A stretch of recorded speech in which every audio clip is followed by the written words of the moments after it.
గమ్మతి వార్తలు.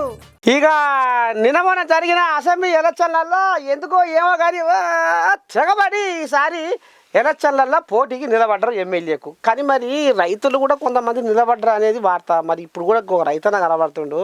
నిజంగా ఈ రైతులకు రాజకీయం చేసే ఆలోచన ఉందా అసలు లేదా? ఒకసారి ఈ రైతు అడుగుదాం ఏమంటాడు. ఏమైనా పోయి పెద్ద మనిషి బాబు పాలు ఇస్తున్నాయి ఆ మంచిగా మోతా ఇస్తున్నాయా? ఎట్ట సంగతి సంసారం పెట్టుంది? సంసారం గట్టినే ఉందిగా. నాటేసినావా? వేసిన. ఎట్టుంది వర్షాలు? వర్షం మామూలుగానే ఉంది. ఎంతకంటే వాళ్ళు పల్చగా వేసారు. ఎవరు? వాళ్ళు ఎవరు వాళ్ళు సూరపేట వాళ్ళు. ఓ అమ్మా పంగడ వేసారు. ఎంతకంటే ఉంది. ఇక మరి ఎట్లా మరి వేసిన వర్షాలు మొత్తుకున్నాయా ఉత్తదేనా? ఇక గట్టినే ఉన్నాయి. ఇంకొక 10 రోజులు అయితే ఏం తేరుకుంటాయి మరి ఎండలకు. అదే ఈ మబ్బులకు బాగా ఎట్లా నిన్నే వాళ్ళ మళ్ళీ మబ్బుల పడుతుంది కానీ 3 రోజుల సంది. అదే ఇంకా ఇంకేం బాధలు ఉన్నాయి, ఏం కష్టాలు ఉన్నాయి మీ రైతులకు?